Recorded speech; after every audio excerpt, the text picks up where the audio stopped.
I was watering my roses when my mother-in-law, Diana, walked in like she owned the place. She carried her fancy handbag and wore a smile that always meant trouble. "Alexandra, dear," she said sweetly, "I have great news." I put down my watering can, already suspicious. After 8 years of marriage to her son, Michael, I knew her great news was never good for me. "I've sold the house," she announced proudly, "at a great price. The buyers will take it in 30 days. I froze. Our home. The house Michael and I had spent years fixing up. The place where we planned to start a family. And here was Diana, acting like it was just another casual topic. "Interesting," I said, keeping my voice calm. "And how did you sell a house that isn't yours?" Diana smiled wider. "Oh, don't be difficult, dear. The house is in Michael's name, and as his mother, I'm just helping him make smart choices. He needs a fresh start. This place is holding him back. The money will help him start his new life with Jessica." My heart stopped. Jessica, Michael's 25-year-old assistant, the one Deanna kept praising. Michael agreed to this? I asked, already knowing the answer. Lately, he'd been distant, working late, barely talking to me. "Of course," Diana said, pulling out some papers.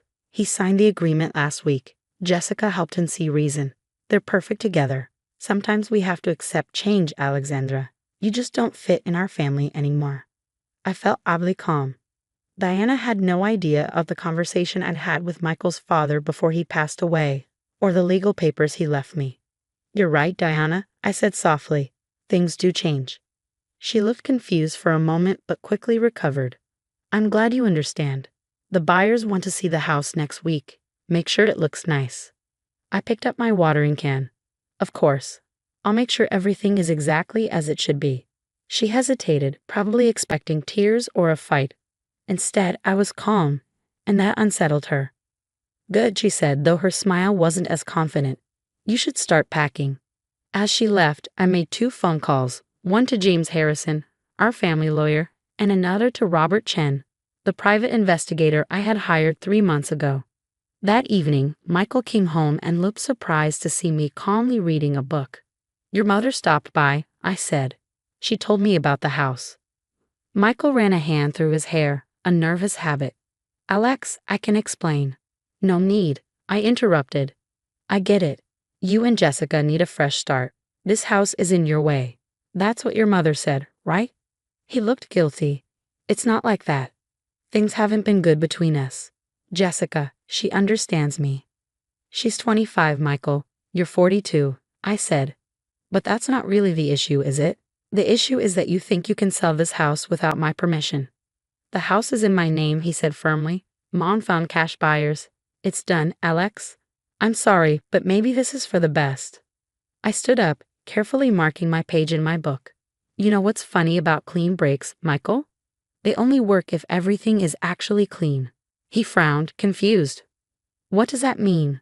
"You'll find out soon enough," I said, walking upstairs. "Oh, and don't worry about the house being ready for the buyers next week. I'll make sure everything is exactly as it should be." As I climbed the stairs, I felt his eyes on me, trying to figure out why I wasn't falling apart.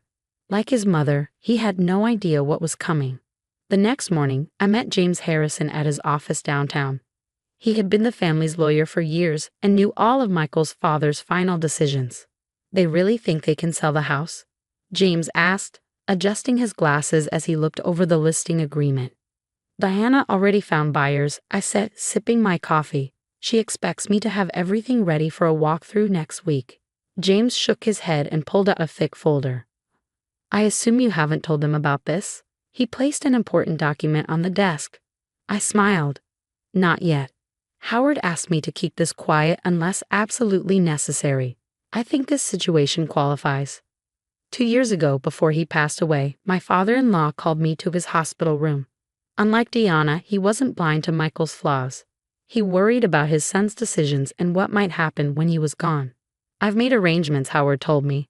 "The house isn't just in Michael's name. I made sure of that. You'll be protected.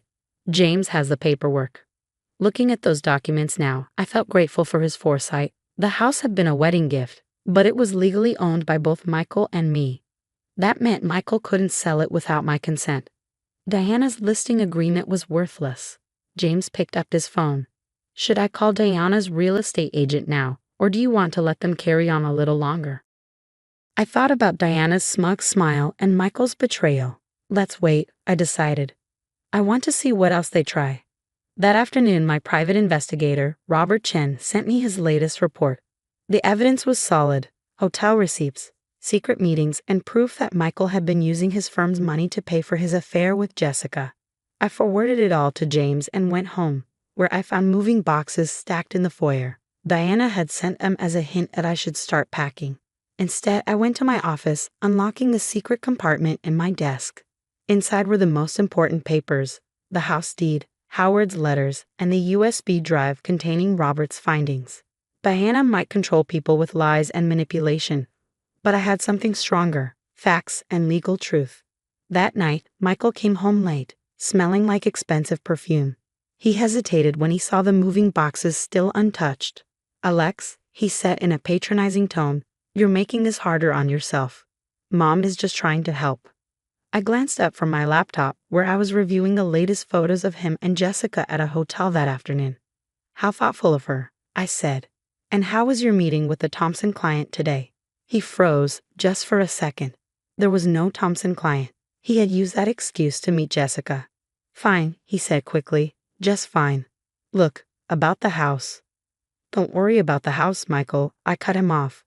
"Everything will work out exactly as it should." His eyes narrowed. "What does that mean? Why are you so calm?" I closed my laptop and met his gaze. "Your father taught me a lot before he passed. He understood people. Marriage. Trust." Michael shifted uncomfortably. Howard had always seen his weaknesses and had tried to make him a better man. In the end, he had planned for the worst. "Dad's been gone for 2 years," Michael muttered. "This has nothing to do with him." "You'd be surprised," I said, heading upstairs. That night, I remembered Howard's last words. "Don't let them bully you, Alex. You're stronger than all of them combined." Back then, I didn't fully understand what he meant. Now I did. The next morning, Diana arrived unannounced again, this time with the buyers. A young couple awkwardly followed her as she proudly showed them around, talking about all the changes they could make. I let her finish before speaking up. "I hope you haven't paid a deposit yet," I said to the couple, "because this house isn't actually for sale." Diana spun around, furious. "Alexandra, don't be ridiculous. Michael already." "Michael," I interrupted, "doesn't have the legal right to sell this house without me." The buyers looked worried and quickly left. Diana's face turned red with anger. "How dare you interfere? This sale is what Michael needs." I smiled, thinking of the documents safely in James's office. "No, Diana.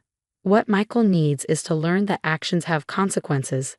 And trust me, those lessons are just beginning."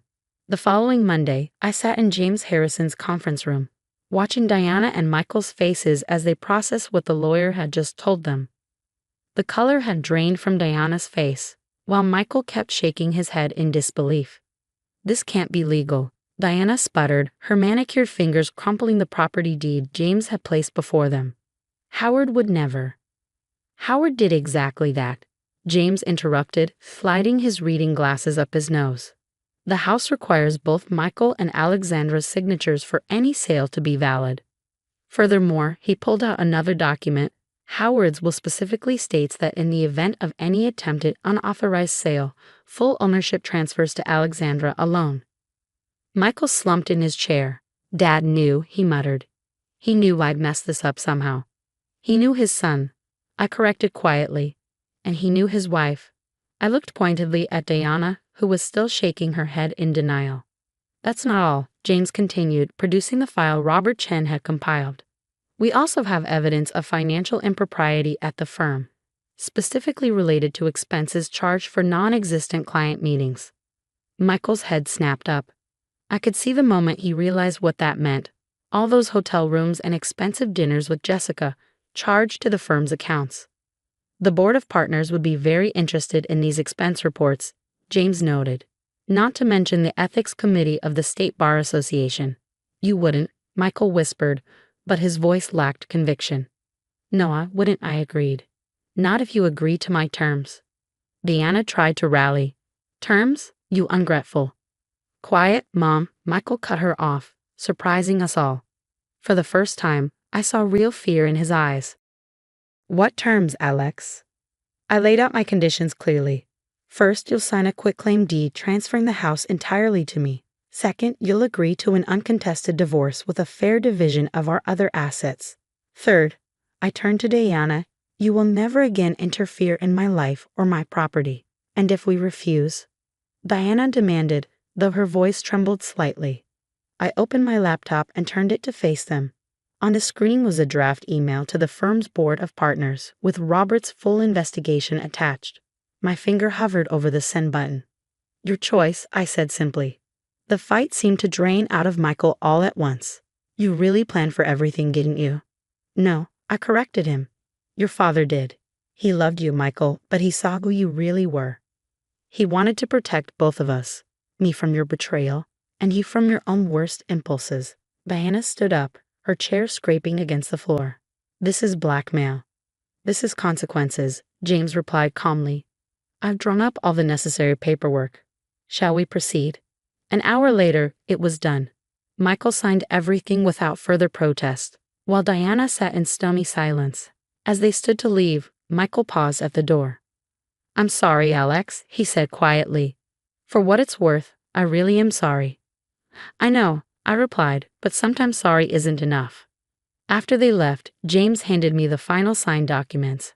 Howard would be proud, he said warmly. You handled this exactly as he hoped you would. That evening, I sat on my back porch, looking out at the garden Howard had helped me plant years ago. My phone buzzed with a text from Michael. Jessica had left him after learning about the scandal at the firm. Diana had apparently retreated to her sister's house in Palm Springs, telling her friends she needed a spiritual retreat. I poured myself a glass of Howard's favorite whiskey, the bottle he'd given me for safekeeping before he died. You were right, I said to the quiet evening air, about everything.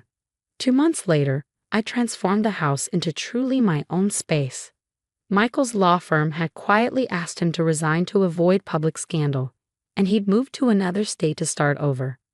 Diana's carefully curated social circle had crumbled once the truth about her schemes came out. As for me, I was finally at peace in my home, surrounded by memories of the one person in that family who had truly cared about doing the right thing. Howard's last gift hadn't just been the house. It had been the strength to stand up for myself and the wisdom to know when to use it. Sometimes, I thought as I tended to my roses, the best revenge isn't fighting back immediately. It's waiting patiently until your opponents have dug their own graves, then simply stepping aside to let them fall in. The house stands as a testament to that lesson, and to the power of quiet strength over loud manipulation. Diana and Michael had underestimated me, just as they had underestimated Howard's foresight. Their mistake had cost them everything, while I remained exactly where I belonged, in the home that was always meant to be mine.